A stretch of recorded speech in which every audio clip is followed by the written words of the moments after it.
Um filme confuso, mas que não deixa de ser interessante. Mortalho Takes.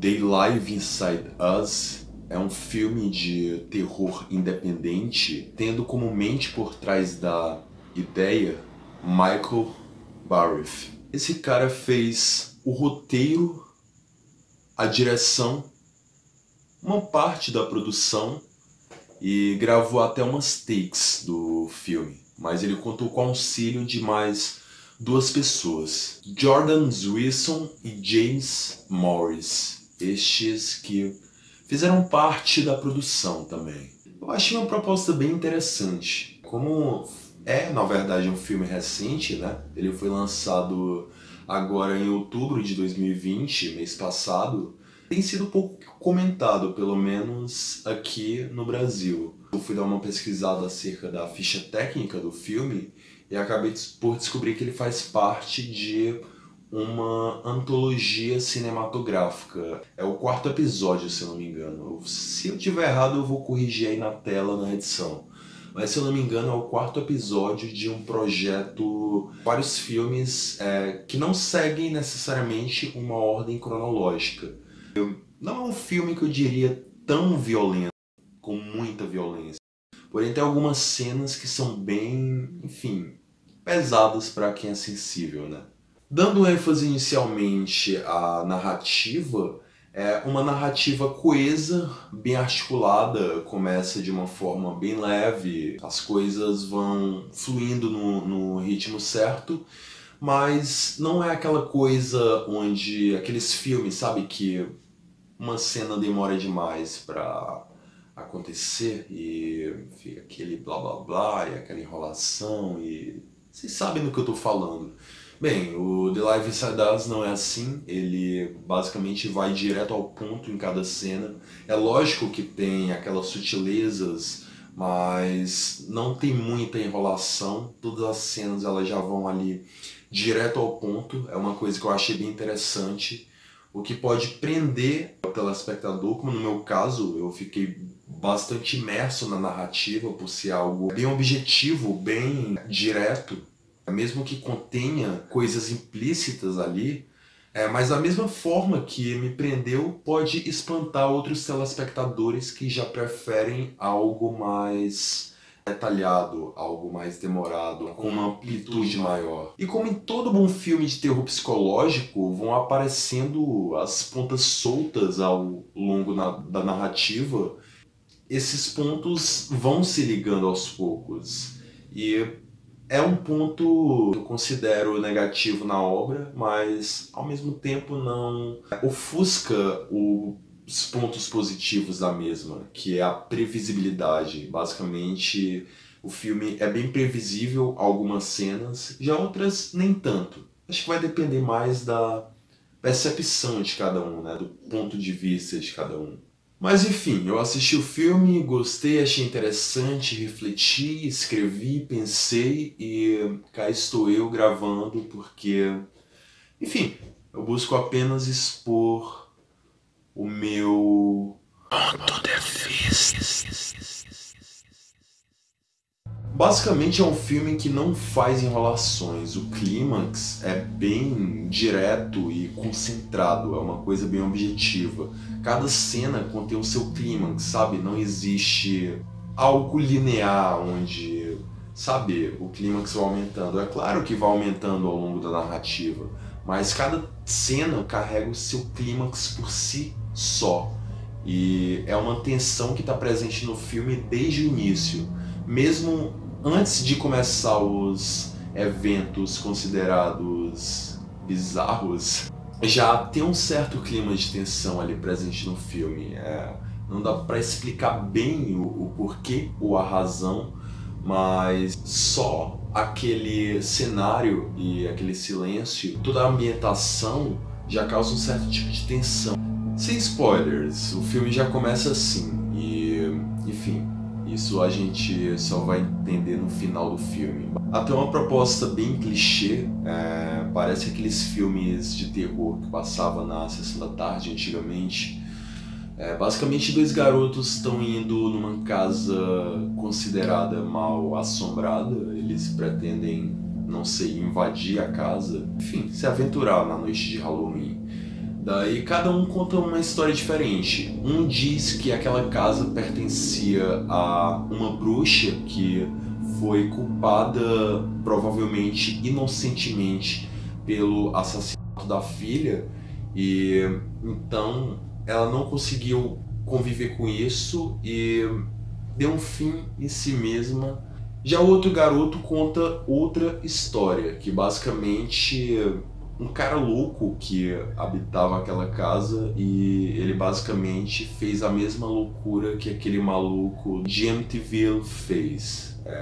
Não preciso dizer. Esse diálogo pode parecer irrelevante no início, só uma forma de introdução ao filme, e realmente é, né? Mas no final a gente percebe o quão esse diálogo é importante. A questão não é quem tá certo ou quem tá errado, se o garoto da história é tal ou o garoto da outra história não importa, sabe? O importante mesmo no filme é a história, como a história ganha vida, como as histórias ganham vida. A trama gira em volta do protagonista, que é um escritor. Eu não sei bem qual o trabalho dele naquela casa. É uma coisa que já gera uma tensão, pelo menos pra mim me gerou uma tensão já desde o início do filme, porque parece que nem ele sabe bem o que ele tá fazendo ali. Ele tá buscando algo que ele não sabe bem o que é. E junto dele tá a filha dele, que logo de início a gente percebe que é uma relação meio conturbada. Ele meio que é obcecado pelo trabalho dele e a garota acaba por ser meio que negligenciada, ao mesmo tempo em que ele busca compensar isso de alguma forma. E basicamente é uma relação conturbada entre um pai e uma filha. Os horrores começam quando a inspiração, entre aspas, surge na mente do tal escritor.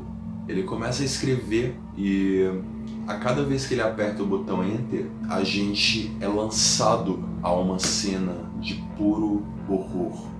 Ele basicamente se inspira numa lista onde ele escreveu alguns dos monstros dos filmes de horror. Tá dessa forma: Horror Monster Movies, algo do gênero. Basicamente, ele fez uma listagem com algumas das criaturas mitológicas do terror e cada vez que ele vai escrever, ele escolhe uma dessas criaturas, um desses personagens para retratar. E geralmente sempre é uma cena de violência explícita. E tem uma personagem que é frequente na narrativa, que é uma mulher. Ela aparece sempre como uma vítima, é uma das personagens. É bem interessante, é uma história dentro da história, é uma personagem dentro de outra personagem. Ela é a vítima dos vilões que o tal escritor cria nas histórias dele, que são vilões bem até, digamos que, comuns, para não dizer clichês. Para vocês terem ideia, logo na primeira história que ele escreve, a primeira cena, assim por dizer, dentro do filme, eu não consigo lembrar agora quantas são, se não me engano são 4, entre 3 e 5 cenas. Essas cenas literalmente são jogadas na cara do telespectador. Você está assistindo, o cara está lá escrevendo. Na verdade ele não está escrevendo, ele está fazendo alguma coisa, daí meio que vem sabe, meio que encarna a coisa, e ele senta, liga o computador, escolhe um personagem, um vilão no caso, a qual retratar, né? Daí ele marca e escreve um título para a história e dá um Enter. Escreve e dá um Enter. E quando ele dá o Enter, basicamente corta, se inscreva, a tela e a gente imerge dentro da história. Por isso que eu falei no início que Eu considero um filme que é um filme de contos também, é um filme com várias histórias, não se trata só de uma história, mas de diversas histórias. E isso é importante para poder compreender de fato a obra. E o interessante é que todo personagem tem uma única coisa em comum: a insanidade e a sede por esse líquido vermelho que corre pelas nossas veias. Com o desenrolar da trama, tudo vai ficando mais confuso e obscuro. O protagonista já não consegue mais distinguir, muito menos o telespectador, o que é real do que é fantasia. E as coisas começam a se misturar. Daí a gente entra meio numa confusão, não consegue mais ligar os pontos. O controle que o protagonista já estava perdendo, ele perde completamente, e daí as coisas começam a acontecer para valer. Basicamente o protagonista fica tão obcecado com aquelas formas de pensamento, com aquelas ideias, com aquele ofício que ele estava fazendo, que ele meio que se insere na história, e em um determinado momento a criatura se mistura com o criador se mistura com a criatura, tudo se mistura, e de repente o autor está dentro da própria história que criou e é mais um personagem, e enfim, é uma loucura só, mas as pontas soltas vão se ligando aos poucos e são até previsíveis, como eu falei no início. E eu não vou cortar o som dos carros passando de fundo, porque não tem como, cara. É uma moto. Explicitamente, a narrativa, o filme, busca nos levar a entender que, na verdade, é a casa que está sendo responsável pelo que está acontecendo. E, de certo modo, se a gente parar para analisar e refletir, enxergar com atenção e observar os fatos, a casa tem uma leve influência, mas não é a casa. E isso está implícito no título do filme, They Live Inside Us. No português, eles vivem dentro de nós. Mas eles quem? Bem, os personagens, os monstros. Isso me lembra um trecho de uma poesia que faz parte de um curta-metragem da minha coletânea literária. Eu vou deixar a seguir. Os verdadeiros monstros não estão lá fora ou dentro do armário, muito menos embaixo de nossas camas.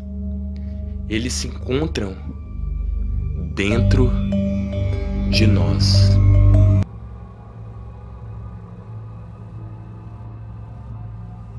Caso vocês queiram ver esse curta-metragem inteiro, eu vou deixar o link aqui na descrição, assim como o link do site da coletânea Catarse Poética, caso vocês queiram saber um pouco mais. É uma coletânea totalmente independente.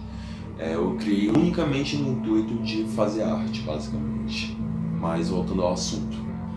Por fim, The Life of Us é pura metalinguagem, onde a história fala sobre a própria história. Ou melhor, as histórias falam pelas próprias histórias. Afinal, não é só uma história. E ao mesmo tempo, paradoxalmente, é uma só história, interligada por várias histórias que formam esse conjunto. E isso está explícito também na forma como a obra foi publicada. O The Life of Us é um filme, mas ele é um episódio de uma coletânea de outros filmes que seguem esse mesmo gênero. Enfim, eu não conheço as outras obras, eu não tenho o que falar a respeito delas. É bem semelhante ao clássico Masters of Horror, ou Mestres do Horror, que basicamente em um jantar se reuniram as maiores mentes do cinema do gênero de terror. Esses diretores, por sua vez, decidiram criar essa série de filmes chamadas Mestres do Horror. E cada um tomou conta de um filme, contando uma história diferente, mas formando um todo. E é basicamente isso que aconteceu. Eu não assisti os outros episódios dessa, entre aspas, antologia. Enfim, eu tô aqui pra falar do The Life Inside Us. E quem sabe em um outro vídeo eu não fale sobre o Mestres do Horror, que é uma proposta bem interessante também. Bem, voltando ao The Life Inside Us, basicamente eu julguei o filme mal, eu julguei o filme pela capa e mordi minha língua, porque eu julgava ser mais um filme clichê de Halloween, sabe? Desses filmes comerciais, não vou citar nomes, mas enfim. É isso, eu pretendo gravar outra parte desse vídeo me aprofundando no teor mais psicológico da obra, no teor mais psicológico da visão do protagonista também, o que nos leva a 3 possibilidades. A primeira, realmente a casa tem algo de paranormal. Segundo, o cara tem distúrbios mentais e tudo não passa de um devaneio.